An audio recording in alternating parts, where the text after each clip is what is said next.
amor é estável, as pessoas são felizes, têm o que desejam e nunca desejam o que não podem ter. Sentem-se bem, estão em segurança, nunca adoecem, não têm medo da morte, vivem na ditosa ignorância da paixão e da velhice. Não se acham sobrecarregadas de pais e mães, não têm esposas, nem filhos, nem amantes por quem possam sofrer emoções violentas. E se por acaso alguma coisa andar mal, aos soma. Bem, gente, hoje o livro da vez é o maravilhoso e atualíssimo Admirável Mundo Novo, do escritor britânico Aldous Huxley. Esse livro foi escrito, em 1931, mas foi publicado em 1932, tá? Aqui no Brasil, da Biblioteca Azul, tá? Mas antes de começar, então, a falar sobre ele, como sempre, eu vou deixar aqui embaixo na descrição do vídeo o link para você adquirir esse livro lá na Amazon. Vou deixar também o link das minhas redes sociais, como Facebook, Instagram e Scooby.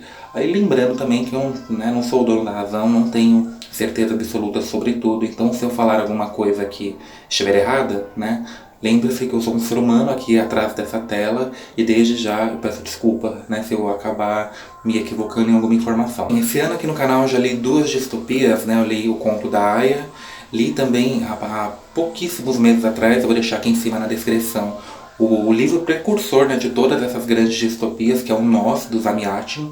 Inclusive, aquele livro ele é muito parecido com...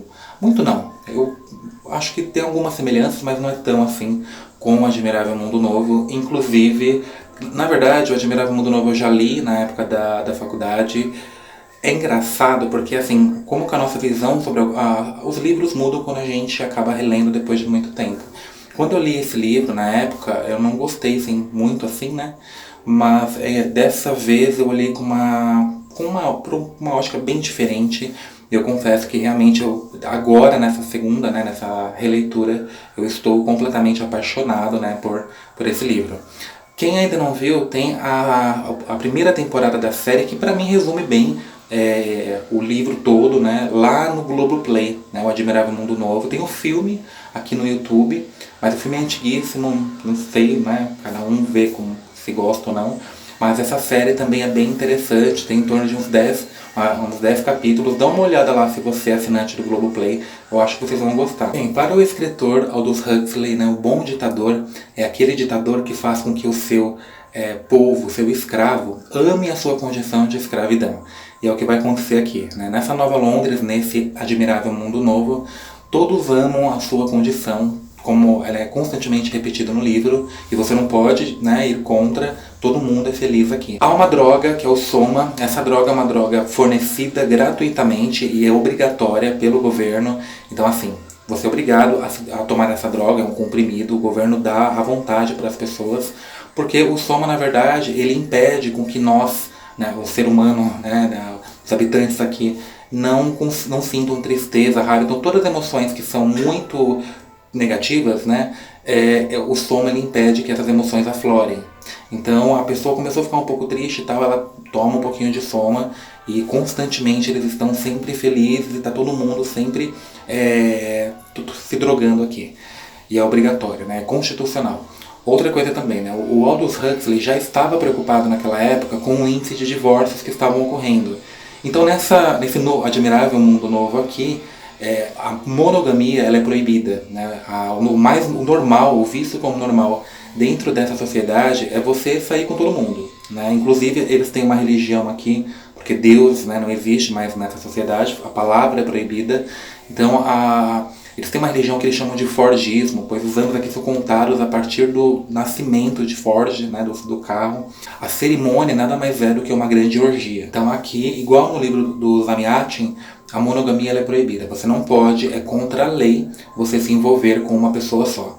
Inclusive se você transar com um cara ou uma mulher mais de uma vez, repetidas vezes, as pessoas já começam a ficar de olho e preocupadas, começam a querer te denunciar. E a história começa então com um grupo de estudantes ali conhecendo a sala de fecundação. Bem, como a monogamia, a família foi banida dessa sociedade, então as pessoas já não têm mais bebês da forma tradicional. Então todas as crianças aqui são criadas em laboratório.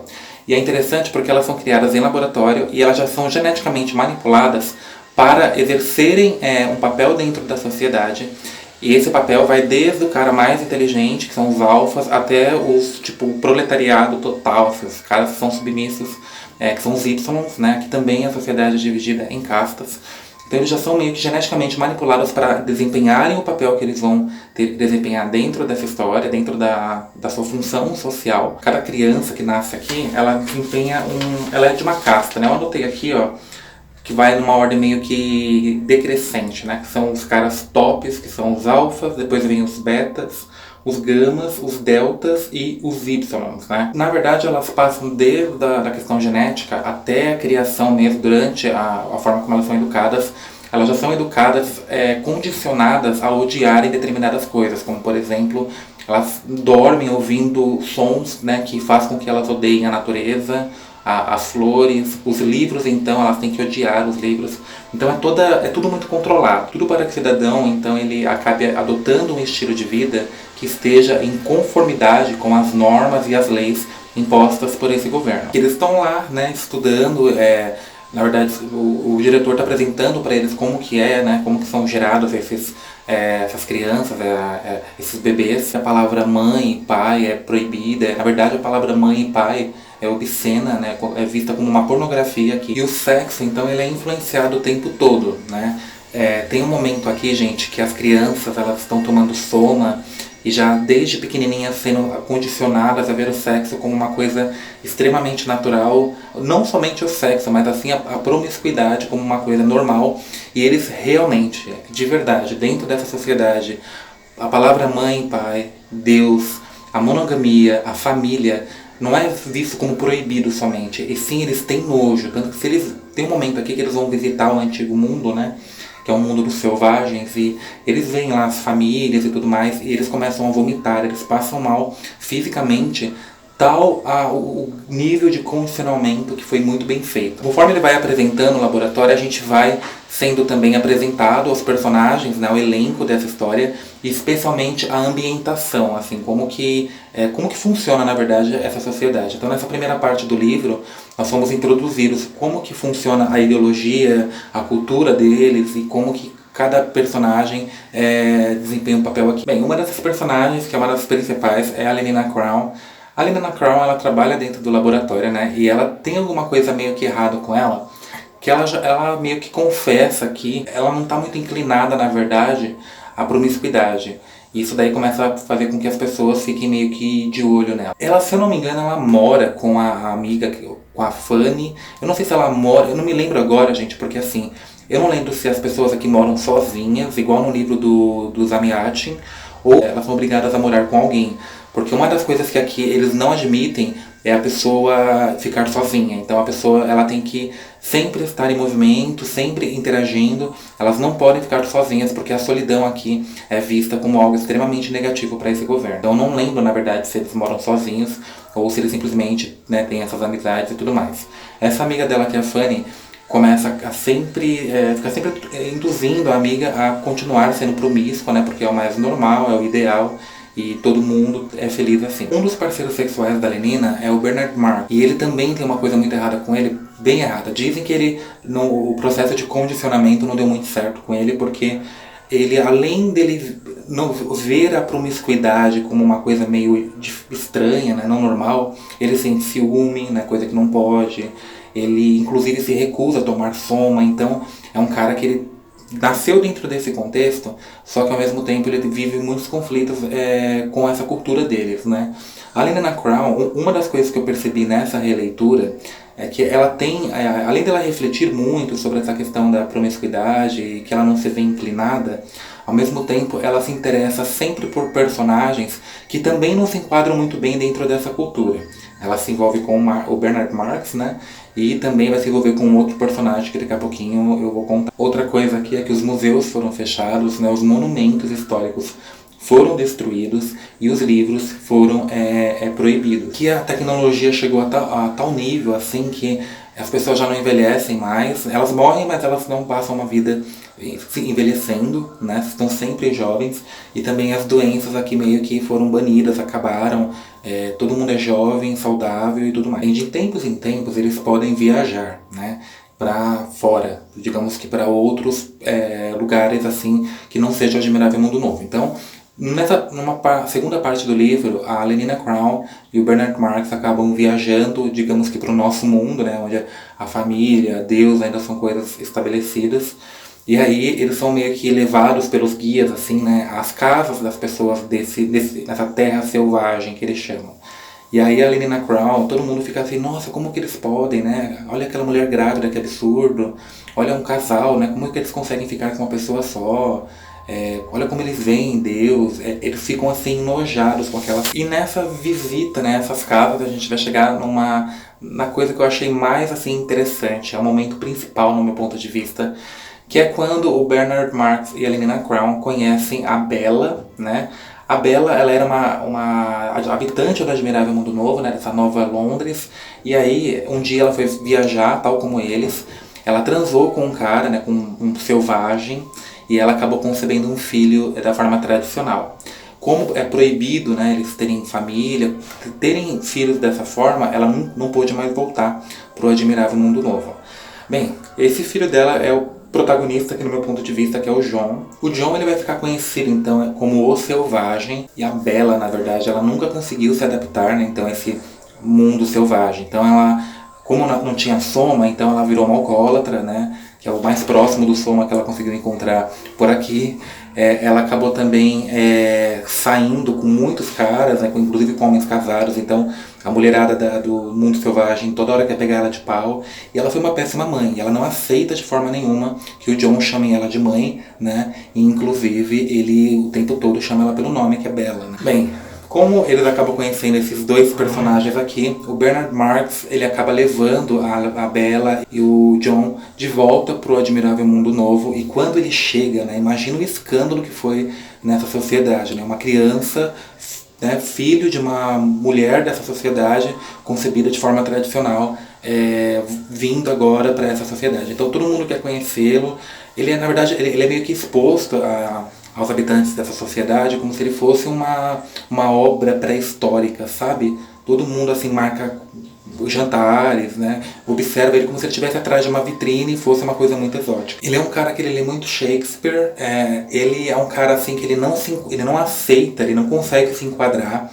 Os habitantes dessa sociedade, né, tá, o próprio Bernard Marx vai tentar meio que introduzi-lo, né, já que ele teoricamente ele tem herança, né, ele pode ficar nessa sociedade, vão tentar introduzi-lo a essa cultura, só que ele não aceita. Ele diz que ele não aceita essa falsa liberdade e essa falsa felicidade em que eles vivem. Então ele está sempre questionando. O fato é que a Lenina Crown, então, vai se apaixonar por ele e vice-versa, e aí vai dar uma bagunça assim geral, né? Não somente na questão social, mas sim entre os dois mesmos. Tem um momento lá que ele vai se declarar para ela o amor dele, né? E aí ela fala assim, por que você não falou antes, né? Tá gostando de mim? Aí ela começa a tirar roupa, tipo, querendo transar, porque pra ela isso é normal. E ele fica assim horrorizado com a forma que ela vê a promiscuidade como uma coisa tão normal. E ele chega até a bater nela, dá um tapa. Enfim, ele é um cara que ele vai ter muita dificuldade aqui. Tudo aqui, gente, é muito assim, os valores foram invertidos total, né? Por exemplo, a Bella, como ela foi lá para o mundo selvagem, ela acabou contraindo algumas doenças e etc. Então ela acaba morrendo. Quando ela é levada para o hospital aqui, na verdade, dentro do Admirável Mundo Novo, nada mais é que um hotel 5 estrelas. E eles veem a morte como uma coisa muito normal. Então assim, da mesma forma que nascer de proveta é uma coisa, né, mecânica, para eles a morte também é. Então assim, quando a enfermeira vê a tristeza do John, que ele está inconformado, na verdade, com tudo isso, ela não entende, né? Ela fica assim horrorizada. Ela fala, como que você pode estar triste só porque alguém está morrendo? Então assim, é bem interessante. O problema começa aqui quando o John, ele começa a tentar convencer, na verdade, os habitantes dessa sociedade a não tomar soma, né? Então aqui ele vai meio que ser retirado do núcleo dessa sociedade, ele mesmo vai acabar saindo. No final do livro, ele até acaba se encontrando com o Mustafa Mont, que é o cara principal aqui, e eles têm uma conversa bem interessante, só que ele acaba fugindo para o meio da floresta, né, e quando ele chega lá, as pessoas acabam encontrando ele, acaba transformando o lugar, a cabaninha que ele criou mesmo, como se fosse um animal dentro de uma jaula, um zoológico. Então o pessoal vai lá de vez em quando para observar, tacar comida. O que vai acontecer com ele no final aqui, gente, é uma coisa muito assustadora, é muito triste de se ver. A última página desse livro é uma coisa assim que você fala, gente, coitado dele, né? Mas eu não vou dizer aqui, porque senão eu vou dar um baita de um spoiler, eu sei que vocês não vão gostar. O que eu tava falando, eu acho esse livro aqui, assim, eu acho que quando o Aldous Huxley escreveu ele lá nos anos 30, ele provavelmente deve ter tido tipo uma viagem, né, de volta pro futuro, alguma coisa assim, ter sido jogado no nosso tempo, visto tudo que está rolando agora e voltado para aquela época e escreveu esse livro, porque assim, tudo que acontece aqui é o que já está acontecendo na nossa atualidade. Para mim é uma das distopias mais certeiras, assim, né, de que o autor especulou sobre alguma coisa e de fato acabou acontecendo. O uso de drogas, a questão da promiscuidade, né, a abolição, na verdade, né, da família, da própria monogamia. Você vê que hoje em dia uma moça que não quer perder a virgindade, ou alguém, um casal que quer ficar sozinho, né, não quer ficar se traindo, se pegando, né, é mal visto, né. Se você for uma pessoa que, por exemplo, você tá casado, namorando e fala assim, eu não consigo ter olhos para outras pessoas, as pessoas vão dizer que é mentira, né. A droga como refúgio, como eu já falei. E também, o outro, Deus, né? Deus aqui, a religião como uma coisa extremamente negativa. Para mim, assim, o mais importante, essa coisa de que você não pode ficar sozinho. Que você tem que estar toda vez, todo momento super feliz, né? Hoje a gente tem os coachings, né? Os coachings pregam isso. Você não pode estar infeliz, tem que ser feliz. Não importa o que aconteça na tua vida, você tem que ser feliz. Então, pra mim, cara, com 30 anos agora, né, relendo esse livro pela segunda vez, eu tô assim, eu falei, gente, que livro incrível. Eu simplesmente tô muito mais apaixonado por ele do que eu já estive quando li lá em 2014, se não me engano, na época da faculdade. Bem, gente, é isso, tá? Vou deixar aqui embaixo os links para vocês darem uma olhada. Muito obrigado, até o próximo vídeo e até mais.